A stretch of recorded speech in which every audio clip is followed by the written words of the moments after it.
Hey, what is going on, my specialist SPC here, and welcome back to the channel for a brand new video. So guys, Halloween Kills has finally dropped in theaters. I have been waiting 3 long years to see how this franchise continues, especially with this brand new trilogy being made by David Gordon Green. So with no new Star Wars films coming out, Halloween has ended up taking the place of my most anticipated films for the next few years. It's my second favorite movie franchise of all time, and it is my favorite horror movie franchise of all time. So, you guys could about imagine how high my expectations were for this film. Well, guys, I am here to tell you that as of right now, with Halloween Kills, as of right now, it is tied for my most disappointing film of 2021. That's right, you guys. Unfortunately, I was not a big fan of Halloween Kills. I had a lot of problems with this film. But I am going to say there were quite a few things that I really did enjoy.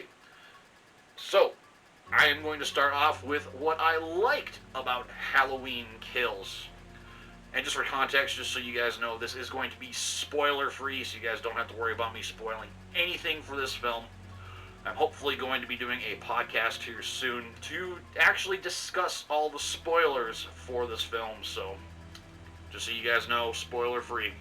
So the things that I liked about this film, I would honestly say probably the biggest overall positive I can give to this film is Michael Myers himself.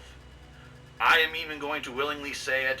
It is going to be such an unpopular opinion, but I've kind of been known for that here a little bit lately. So, as of right now, of recording this video after even walking out of Halloween Kills, James Jude Courtney is my new favorite Michael Myers.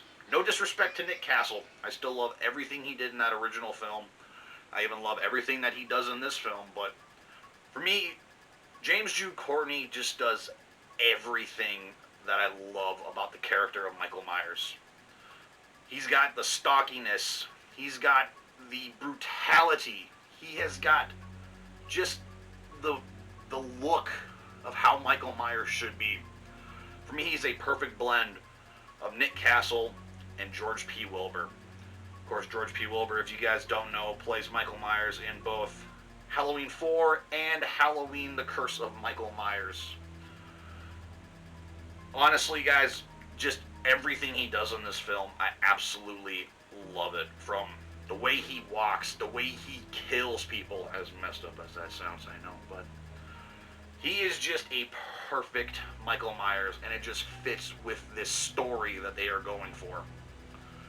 And speaking of the kills, obviously it has been advertised ad nauseum that this film was going to be filled with kills, filled with carnage, and they absolutely deliver on that.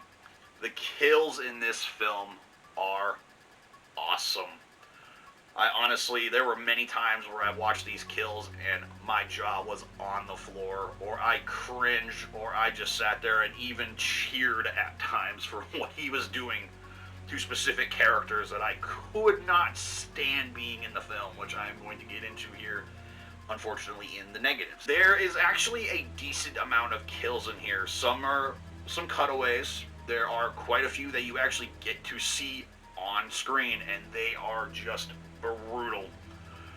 So if you guys were fans at all of the Rob Zombie films, which I'm going to willingly say I am not, but this new iteration of Michael Myers, these kills just work so perfectly with this character.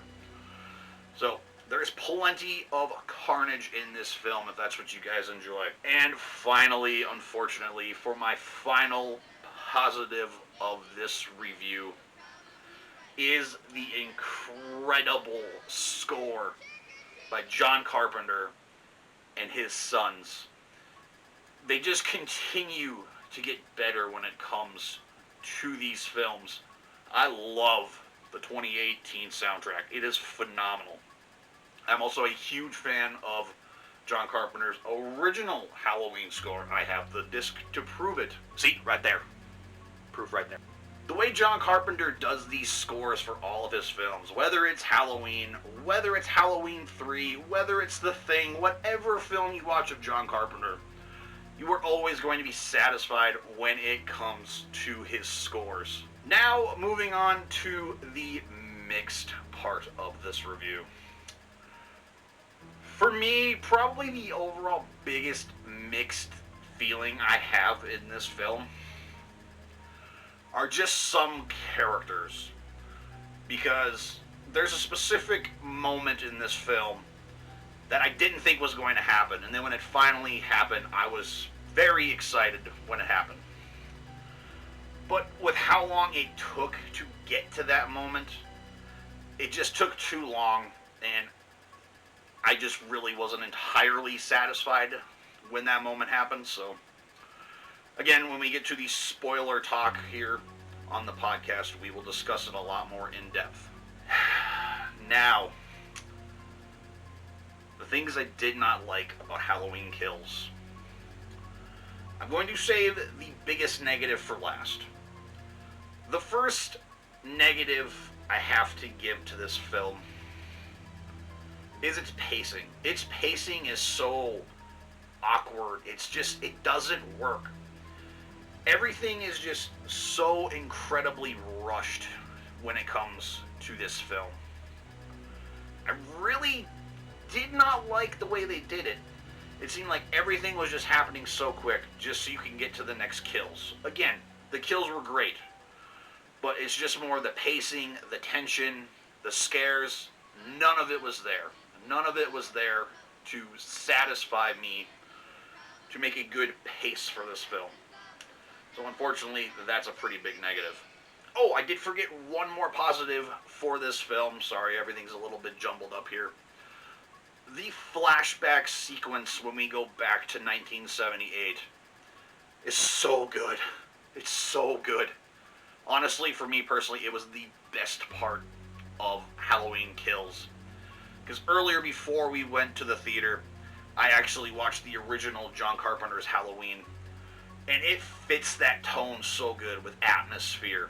The way Myers looks, he looks so incredibly good. Going back to the Myers house, every little detail of it. Bringing back Dr. Loomis, which unfortunately the guy who played Loomis gave him his face. Did not look all that great.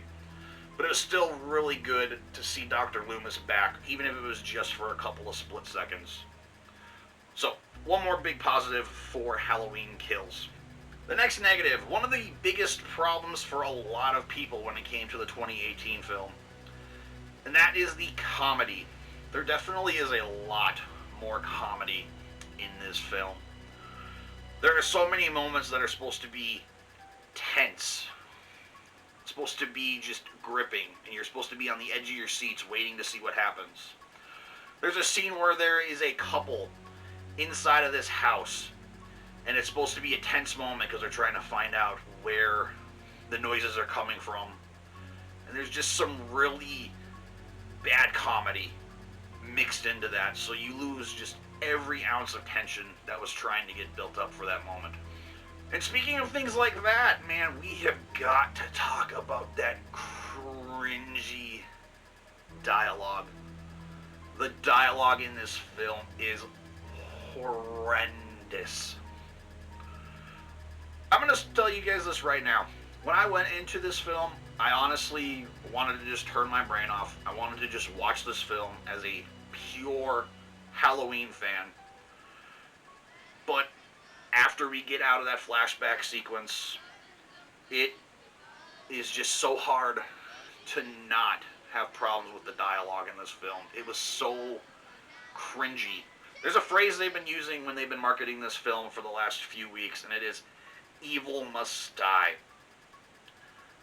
I can probably tell you they say that line at least 10 to 15 times in this film. And every time it's said, no matter who says it, whether it's Karen, whether it's Laurie, whether it's Allison, no matter who says it in this film, it is still so cringy, and it is unbearable to listen to, especially with how many times it was said in this film. Every time I winced in my seat, unfortunately. And finally, for me, the overall biggest negative of Halloween Kills, and I might be on an island by myself, and that is perfectly okay. But for me, Anthony Michael Hall as Tommy Doyle is hands down, for me, the worst casting of this character. I absolutely love the kid who plays him in the original Halloween.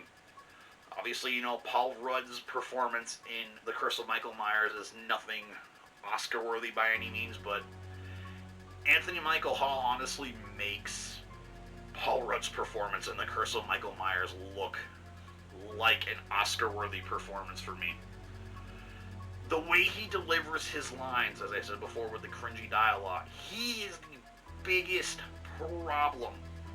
He has the worst dialogue. It's just the way he says them is just, it seems forced. It doesn't seem like he's actually feeling whatever the moment is, whether he's reminiscing about the past, whether he is angry, whether he is calm, no matter what it is. Every single sequence he is in are the parts of this film that I cannot stand. From the moment he is on screen till the last moment when he's on screen is absolutely horrendous. That is my least favorite part about Halloween Kills, is the character of Tommy Doyle, the way they go with it. So guys, for one more little nugget of a negative that I want to give to this film is the way they use legacy characters in this film is a little odd for me. Like, just the reasons for them being there just kind of don't entirely make sense, and I really don't even understand why some of them are even in this film, period. Again, I'm hoping upon a rewatch that I like this film more. As of right now, I am not a fan, unfortunately. As of right now, I give Halloween Kills a 2.5 out of 5 stars. Again, I'm hoping a rewatch is going to help the score go up at least a little bit, but I really don't know, because this has been one of the most disappointing movie theater experiences I've ever had in my entire life. And it's sad because I went on a double date tonight to go see this film, and I left the theater just almost numb. Didn't know how to feel. I just knew deep down inside, halfway through the film, that I did not like it. Unfortunately, the score, the flashback sequence, the kills, and Myers cannot save this film. So that is going to do it for my review of Halloween Kills. Make sure you guys let me know down in the comment section below. Did you guys like Halloween Kills? Did you love it? Did you hate it? Are you like me? Are you very mixed on it? Let's have a good and very respectful conversation down in the comment section below. Also, too, if you guys are new here, please consider clicking that subscribe button, hitting that like button, and turning on the notifications so you guys don't miss any future videos. So, with that being said, you guys, make sure you hit that like button, subscribe if you haven't already, and we'll see you in the next one.